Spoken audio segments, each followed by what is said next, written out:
break it all down with some Hall Monitor. Answer our questions.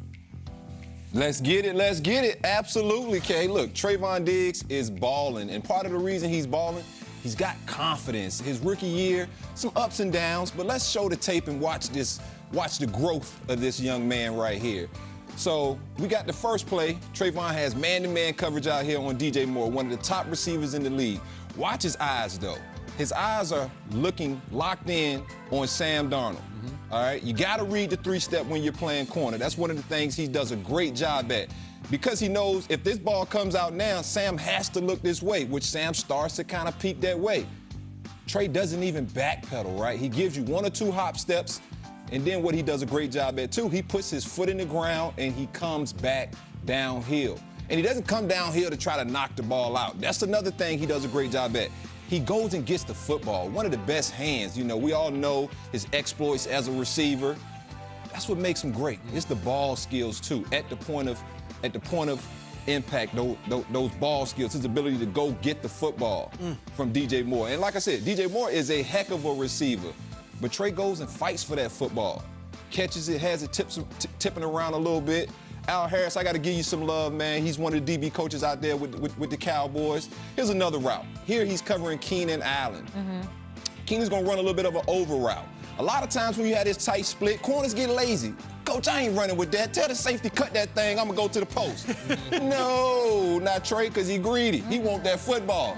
And Keenan gives him a little move off the line of scrimmage. Does not matter. He gets in that tailpipe alignment. Tailpipe means he's going to follow right behind Keenan Allen. And the reason he can do that is because he knows I'm faster. So when he sees that football in the air, he's able to just accelerate a little bit more. And again, that's an incredible play. Those ball skills. He goes and gets the football. And that's no slouch throwing the football. That's Justin Herbert, who has a cannon of an arm. So for Trey to be able to continue with some speed and undercut him and make that play, I mean, just a great, great play. And here, that's how you know when you're balling, when you make a play that you're not supposed to make. Here, his middle field safety's supposed to stay deep. I talked about when you have a tight split, corners get lazy, want to cut it. That's a tight end, safety. You can't cut that, man. Okay. Stay your butt in the post.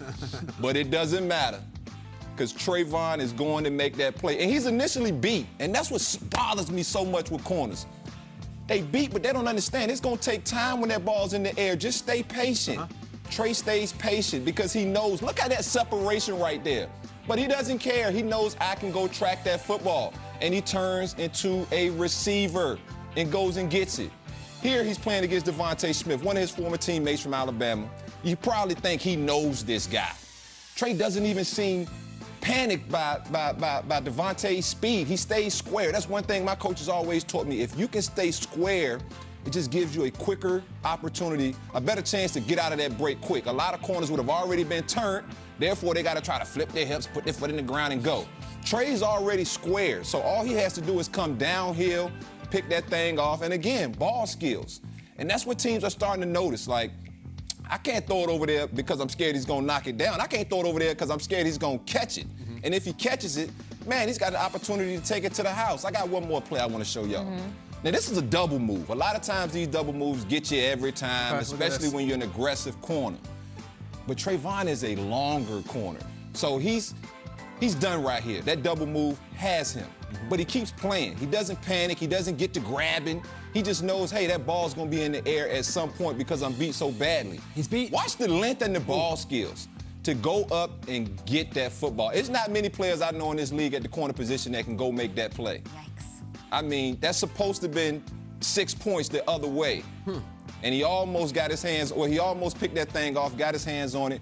I mean, just phenomenal ball skills at the cornerback position. And to me, you know, you can talk about the film room and all of the time he puts in that, the confidence he has in his game.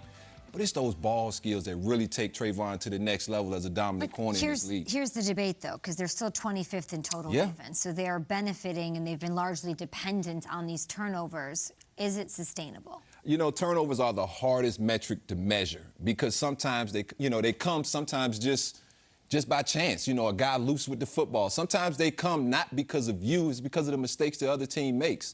And so is it sustainable? I don't know, but this kid has the ball skills that any time that ball's in the air, he has an opportunity to go get that football and catch it. I work with Charles Woodson on Fox, and over the weekend he said, I'm not going to call him a shutdown corner. I'm going to call him a ball hawk. What's the difference between ball hawk and shutdown corner? Well, a shutdown corner is a guy who's going to get in your face, and he's going to be step for step with you. Most of the time, he operates because he has just elite quickness, elite speed. He's an exceptional athlete. Might not necessarily be a guy who always gets the football, but he's in your face because of great technique, great speed. And Trayvon possesses some of those skills, but he's still learning how to play the cornerback position too. So, C. Wood's 100% right. I would not classify Trayvon Diggs as a shutdown corner, but a ball hawk, a guy who gets the football. My coach always told me, you get this football, that's going to get you paid. You can shut down guys and knock footballs away all day. But teams aren't scared to throw the football to a corner that's going to just knock it away. So it's better to be a ball hawk? They're scared to throw it to a guy who's going to intercept that football, for sure. This is great. I love this stuff. And I think we'll know that Diggs is the shutdown when the interceptions stop.